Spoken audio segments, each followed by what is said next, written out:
what we did last class, what we saw last class anyway, was this powerful example of the lighthouse.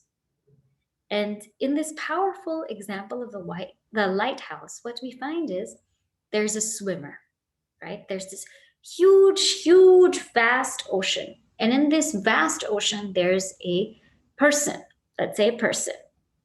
In the beginning, this person seems to be drowning in this ocean. And slowly, slowly, this person learns to paddle and barely make it, but gets so tired from paddling. And slowly, this person learns to swim in this ocean. And swimming in this ocean, this person can enjoy.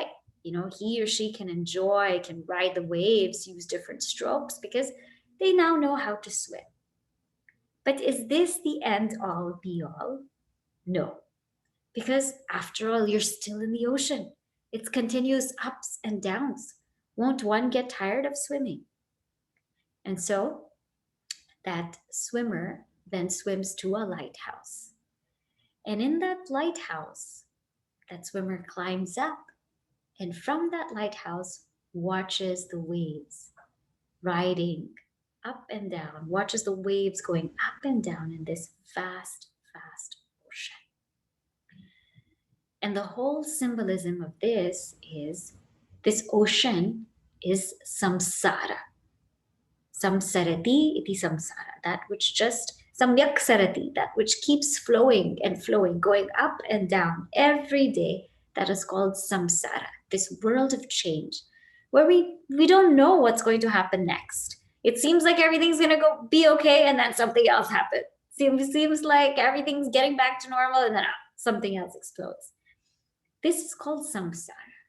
And in the beginning, we're all like these people who are drowning in samsara. And that drowning is tamasic. We're drowning in this samsara. It's just so difficult. It's like we're barely making it. And then slowly we learn how to paddle. And we just kind of just go with it.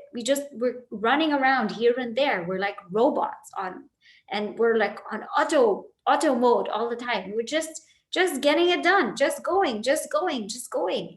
And we become like paddlers in this ocean of samsara.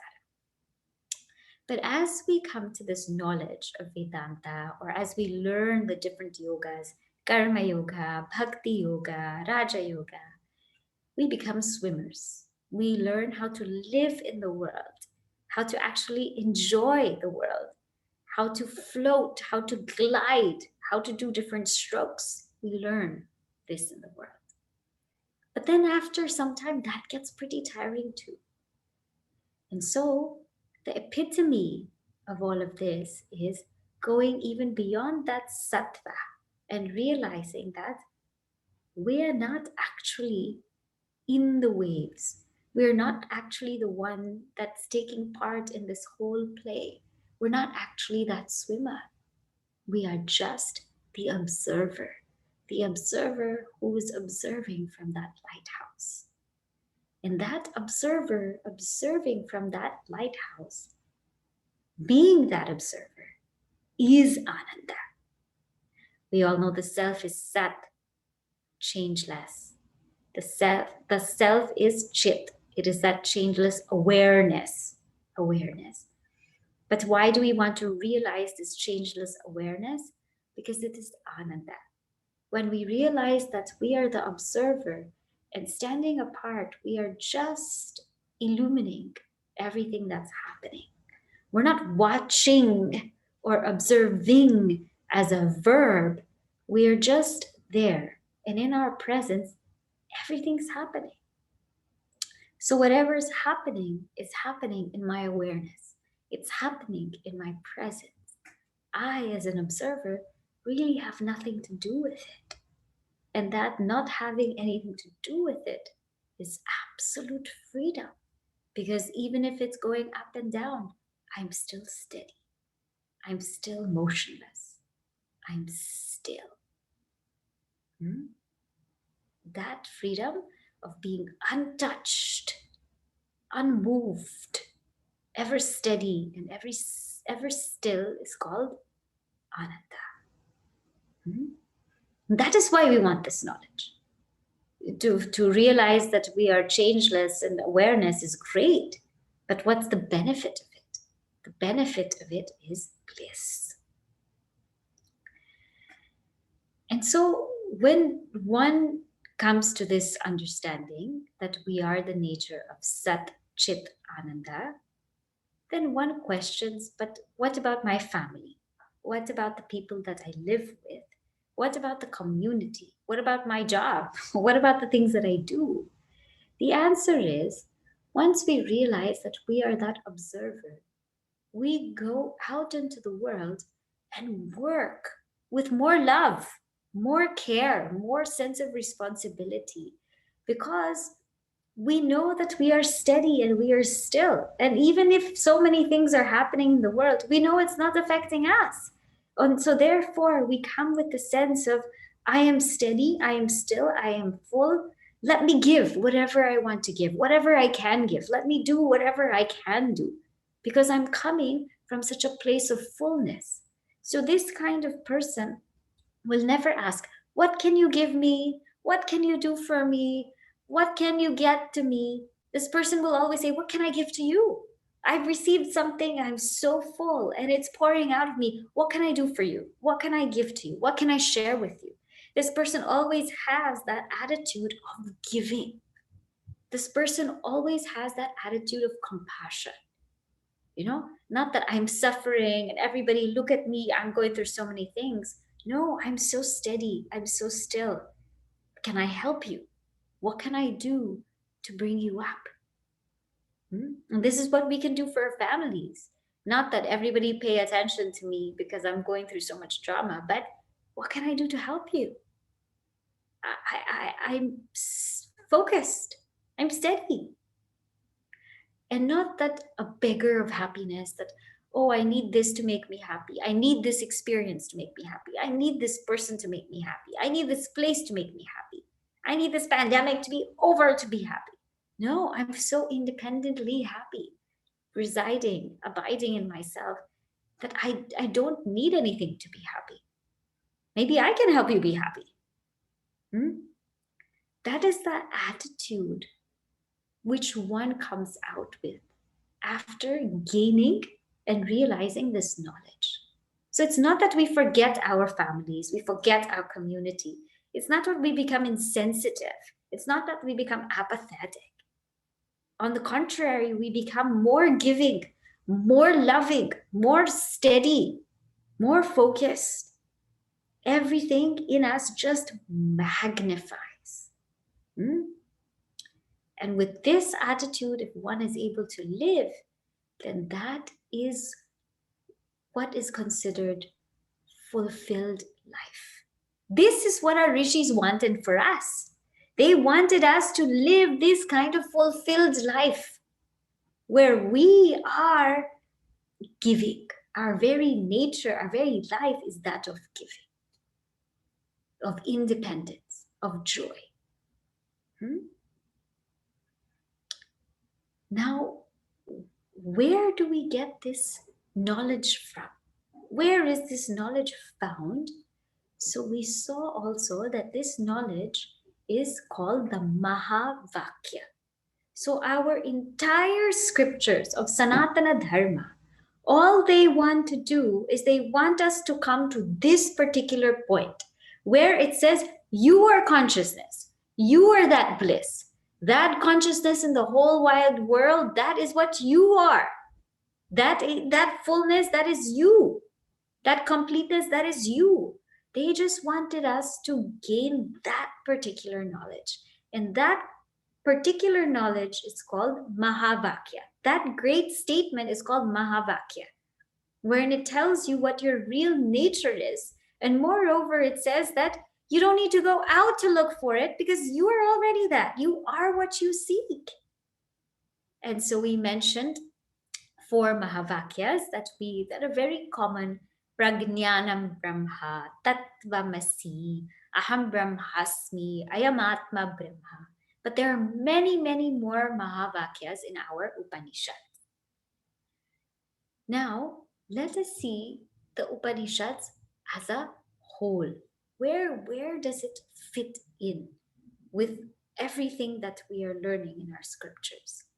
So, if we want to take the scriptures of Sanatana Dharma, which is now known as Hinduism, but really it's a dharma, it's eternal dharma, all of our scriptures fall under three major categories. Okay? And this is what's called the Prasthana Traya. Prasthana Traya. So our scriptures fall into three major categories. The first one is what is called the Upanishad. The second one is what is called the Bhagavad Gita. The third is what is called the Brahma Sutra. First, let us take the Upanishad. Our culture had what we call the Vedas. And we know the Vedas, they are a body of knowledge. Don't think the Vedas were books. They're a body of knowledge because they were passed on through oration. Now, this Veda, these Vedas, it was one Veda and compiled into 4 different volumes. What we have, the Rig Veda, Atharva Veda, Yajur Veda, Sama Veda, compiled into 4 different volumes. And in these volumes, they have several parts.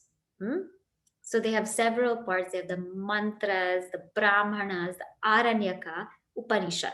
Mantras is where the mantras are written. Brahmanas are where rituals are prescribed. Aranyakas are where upasanas are prescribed, means contemplative exercises. And we have Upanishad. This Upanishad is the conclusive teaching of the Veda. It's the conclusive teaching of the Veda, and that's why this Upanishad is also called Vedanta. Vedanam Antaha, the conclusive teaching of the Veda, which is also the Upanishad, is called Vedanta. So when we say what we're studying is Vedanta, we're studying that, the conclusive teaching of the entire Veda. And what is the conclusive teaching of the entire Veda? The Upanishad. And what is the central message of the Upanishad? Mahavakya, that you are supreme bliss, you are pure consciousness, you are awareness. That is a central message. And that is what our scriptures are for. They all want to get us to this Mahavakya. So if we look at the Upanishads, then someone will question, why aren't we studying the Upanishads? Why are we studying self-unfoldment? And why are we going to study other texts? Why aren't we studying the Upanishads?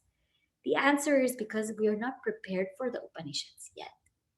Our texts like self-unfoldment, Tattva Bodha, Atma Bodha, etc., Bhaja Govindam, they prepare us to be able to understand the Upanishads. Because the Upanishads are not easy. They're not easy. They are very cryptic, but sometimes they'll say things that which doesn't have a body, but yet which resides in all the bodies. That which doesn't have a state, but yet is present in all 3 states. It has these statements like this. And in order for us to understand them deeper, we have to have knowledge of what we call prakarana granthas, or these texts that we are studying. So the first scripture is called Upanishad, the first authoritative text, Upanishad. And these texts were revelations to our rishis. Okay? There are now some around 10, I think, major Upanishads. And that would, later on, when we study, we will see the beauty of the Upanishadic literature. Now, the second authoritative text is what we call Bhagavad Gita. Bhagavad Gita. This Bhagavad Gita is this text that is the essence of the Upanishads. So if we want to know the essence of the Upanishads, along with how we can live that essence, Bhagavad Gita contains a lot of practical tips. It contains the truth of the Upanishads and also practical tips how to live it. That is the Bhagavad Gita. How to prepare the mind to be able to study the Upanishads more. Bhagavad Gita will expound on Karma Yoga, Bhakti Yoga, Dhyana Yoga, all kinds of things. Bhagavad Gita will teach us about the nature of Ishvara, God, the nature of Jiva. All of that comes under Bhagavad Gita. It's known as Smriti Grantha because it is reflected upon Smriti Grantha. The third text is Brahma Sutra. We call Brahma Sutra. This Brahma Sutra is what we call Nyaya Prasthana. So first the Upanishads are Shruti Prasthana. Shruti because that which was heard. The Bhagavad Gita is Smriti Prasthana because it was reflected upon, reflecting on the Shruti, the Bhagavad Gita was given. The third is called Nyaya Prasthana because it's a very logical text. Brahma Sutras means aphorisms, these short, very concise statements which contain the truth of the Upanishads and the Gita. What happens is sometimes there are seemingly contradictory statements. Seemingly contradictory, not contradictory, seemingly contradictory statements. Those statements are resolved in the Brahma Sutras. So all kinds of logic is given in that. That text is, many people study at a much later point because you have to know the Upanishads and the Bhagavad Gita to study Brahma Sutra. And most people study what we call Chatusutri, the first 4 sutras. So the important ones are the Upanishads and the Bhagavad Gita. So being a Hindu, these are the texts that I must focus on. And as I said, don't think that, oh my God, but we're not studying Upanishads yet, because we need to prepare to study Upanishad. These are 3 major texts of scriptural authority. Now, the question may come, what about this Ramayana and Mahabharata and all of these other texts that we studied? Ramayana and Mahabharata are what we call itihasa. They are historical texts. They are historical texts that dramatize this Upanishadic truth. Whatever was written in the Upanishads means first it was heard and then it was compiled and written. Whatever is there in the Upanishads, if I want to see it dramatized, like a dramatic, if I want a YouTube version, now they say, so there's some scripture, if you want a YouTube version, give me a YouTube version where I can see it in all color and splendor and sound and everything. Like that, if we want to see, that is Mahabharata and Ramayana. And those who have studied, we've studied Mahabharata, we can see how deep it is, how deep it goes into dharma, and how some, like some conversations like Sanat Sujatiya also go very, very deep into what Atman is. So these texts dramatize it. Then we have also what is called Purana. Purana like Srimad Bhagavatam, Markandeya Purana we also saw. These are symbolic texts that also present the truth of the Upanishads in a story format, so that we can understand. So for our Bal Vihar children, we might be wondering, for our children, what are they learning? They are learning mainly Purana and Itihasa. Because it's not like we can tell them the Upanishadic. We cannot tell them that thou art yet. So when we teach them through Itihasa and Purana. These are the scriptures that we have in our Sanatana Dharma. Okay? So now this gives you the whole perspective of how everything has come. Now, the question is, this Mahavakya, okay, I have heard it. I have heard that I am pure consciousness, pure awareness. I have heard that I am changeless. But why don't I get it? I have heard that I am, this in the observer in the lighthouse, that I am that observer observing the waves rising and falling. And sometimes maybe I also have those moments where I am the observer. But why am I really not getting it? Why is it not sticking? Why sometimes in class it sticks that I could be Atman. There's so much analysis we did. I could be Atman. Why is it not sticking? It is not sticking because of the power of Maya. So now we are slowly coming into the 16th chapter of Self-Unfoldment, where we talk about Maya, this power of Maya. What is this Maya? Now we hear so many things about Maya, so many notions about Maya. First, let us see this. Maya is got two standpoints. It answers two questions. One question we find is Brahman is changeless, Brahman is awareness, Brahman is bliss. How is it from that Brahman, which is changeless, awareness, and bliss, this world can come? How did the world come from Brahman? Brahman doesn't change, but the world is changing. Brahman is awareness, but the world is inert.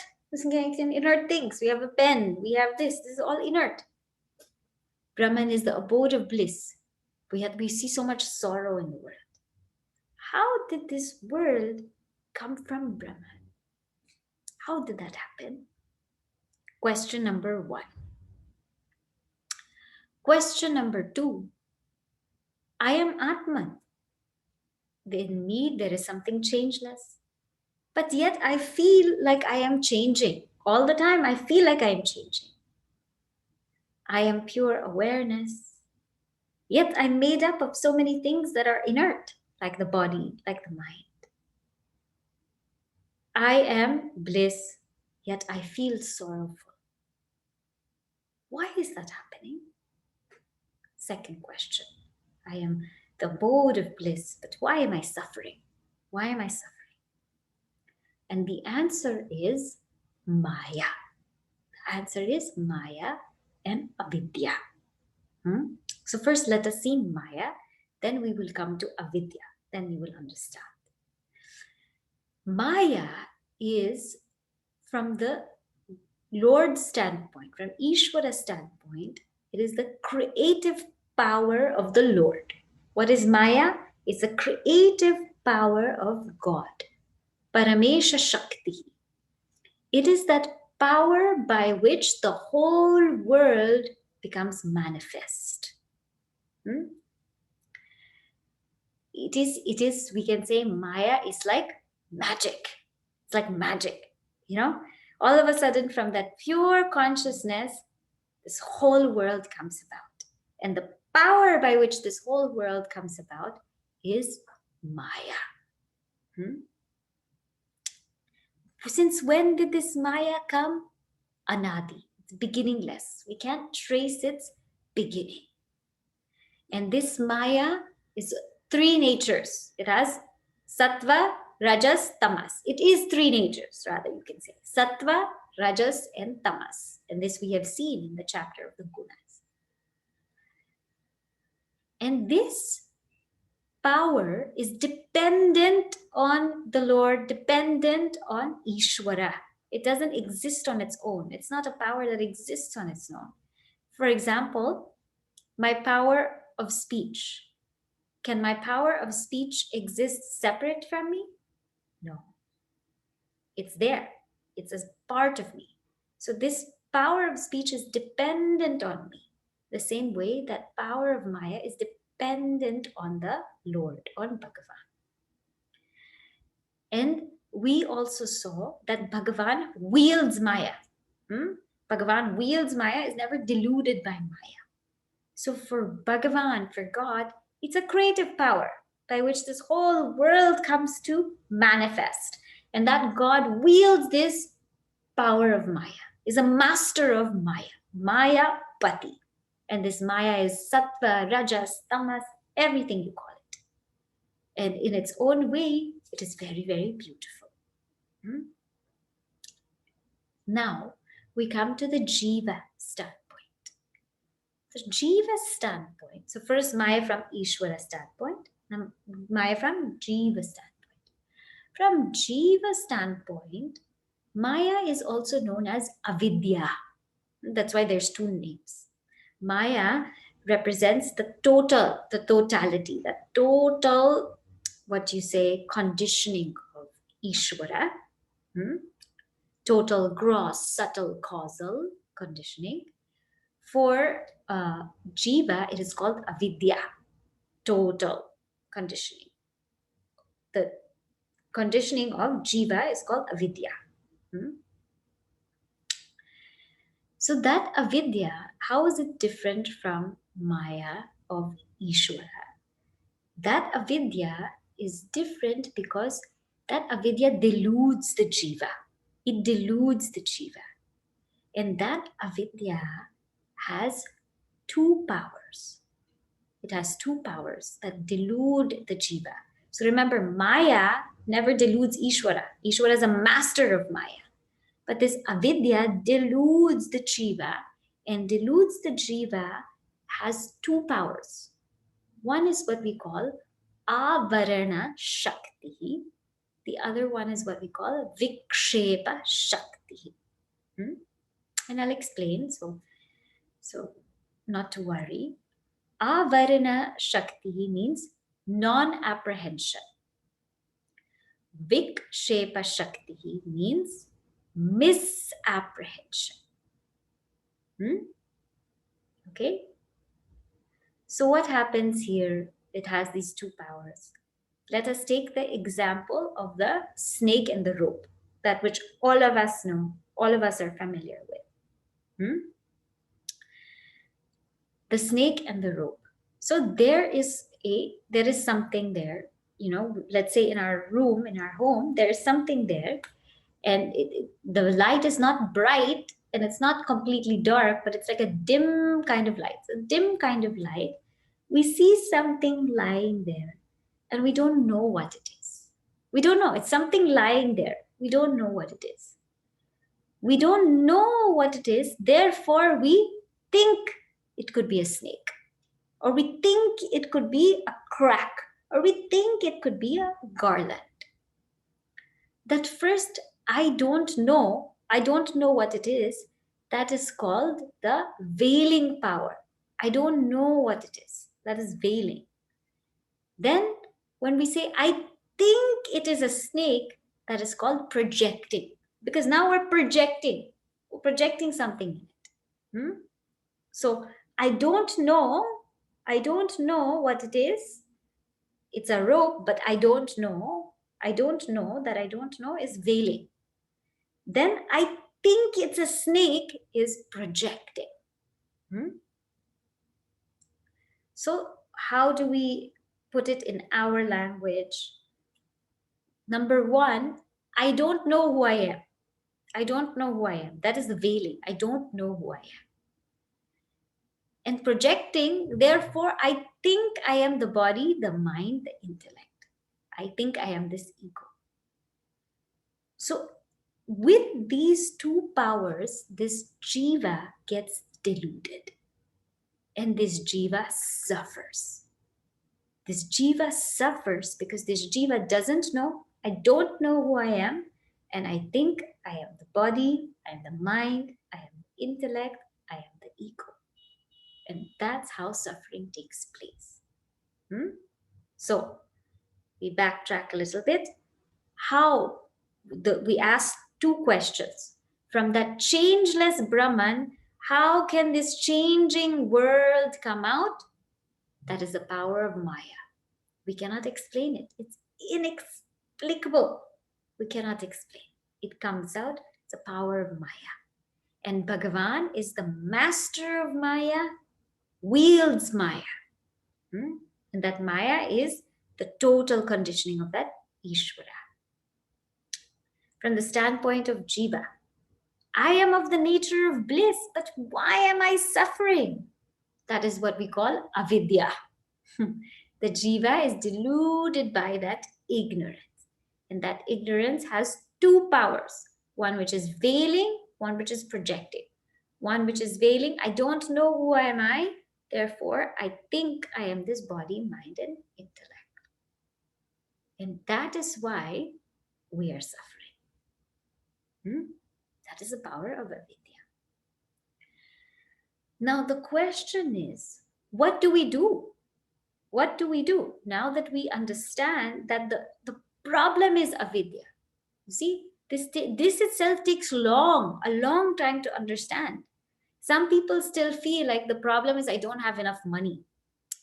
I don't have enough money. I don't have good relations. My job is not that great. The problem is I'm stressed out. The problem is, I don't know what to do with my kids. That is not the problem. Hmm? The problem or the root cause is I don't know who I am.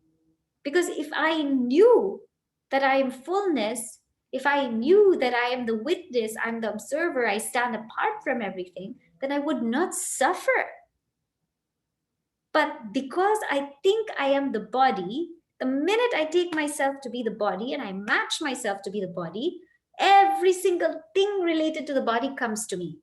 The pain, the disease, the insecurities, the complexes, everything. I just make this one connection. I am the body, and you take the whole, you take disease, you take insecurity, you take decay, you take everything, all that becomes the problem. The minute I take myself to be the body, all relationships, again, I heavily identify with, and the family, friends, this, that, heavily identify with, that I need that person to feel complete. The minute I take myself to be the mind, all the problems of the mind come. The ups and downs of the mind, the agitation, the stress, the anxiety, the tension, all the problems of the mind come. I just take myself to be the mind, and all of the things of the mind will come. I take myself to be the intellect, something that's sharp or blunt or not getting it or very clear. All those problems will come with me. I take myself to be the ego, all of those problems will come. It's a package deal. In fact, it's the ego where we start. So this is the problem in life. The problem is not all of these seeming like things. The problem is very deep rooted. I am taking myself to be an ego. I'm taking myself to be the body, the mind, and intellect. And because of that, I am suffering. If I didn't, if I knew I was just the observer, I could remain completely untouched, unattached, and yet with full love, full giving, full joy. So once we understand that is the problem, then only we come to knowledge for the solution. You understand?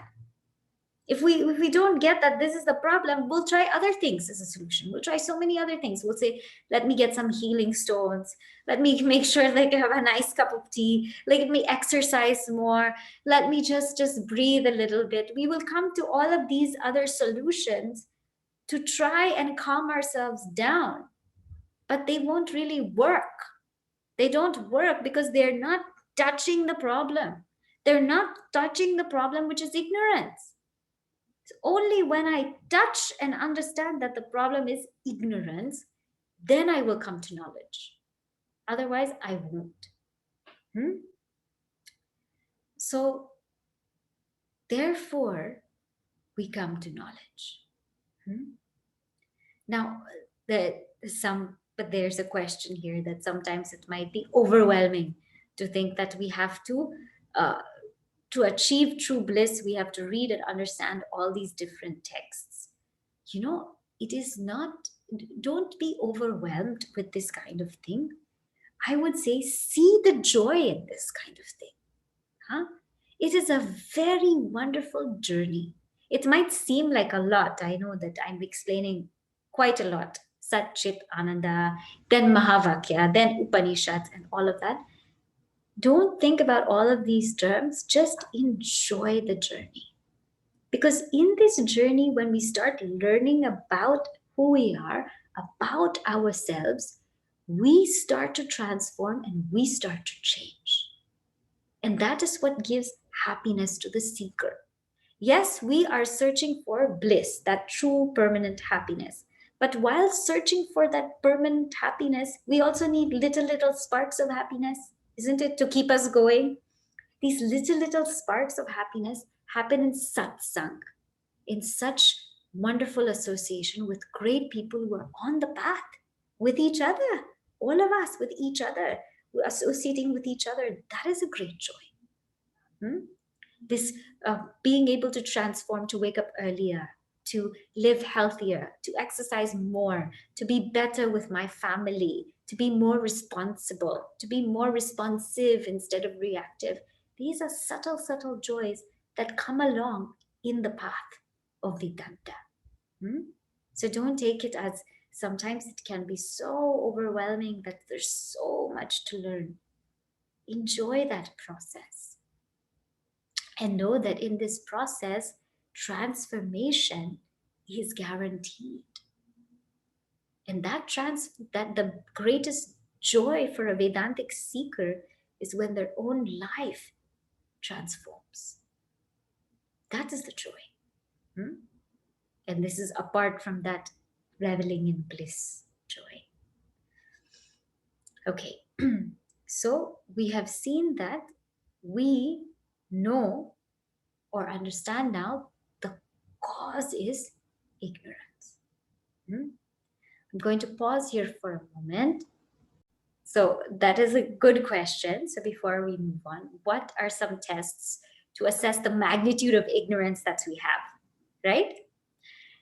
Ignorance is directly proportionate to sorrow, directly proportionate. So if I want to know how much ignorance I have, the more sorrowful I feel, the more disturbed I feel, the more affected I feel, the more ignorant I am. The more balanced, more centered, more unaffected I am, the more knowledge I have. Yeah. Okay. So the question is like in the lighthouse, right? And in that place, in that state, what happens if you find that you could intuitively go in the wrong direction? You could possibly be more passive because you were so detached and you could do something completely wrong. Well, see, yes, as an observer in the lighthouse, you will be there, you will be just observing, right? You will have that observing nature, that you're the witness. Now, why would you do what's good? Why would you even be good? Why wouldn't you just say, okay, forget about everybody else, I'm just going to witness? Here's the thing. To be able to get to this stage where I realize that I am a witness requires a lot of sattva. It requires a lot of sattva guna. And when we require a lot of sattva guna, it means that we have to do a lot of sadhana. We have to do a lot of spiritual practices because we don't become sattvic magically. We become sattvic when we engage in karma yoga, when we engage in bhakti yoga, raja yoga, when we inquire, we become more sattvic. And therefore, with these practices, we become more sattvic. And in being sattvic, we are able to realize this knowledge. And having realized it, then sattva becomes our nature. We're so used to becoming sattvic that we almost won't go the other way. It becomes very difficult to go the other way because sattva has become my nature. Because until and unless it becomes my nature, I will not be able to realize the truth. I may get glimpses every now and then. I am the observer. To abide in that truth, sattva has to be my nature.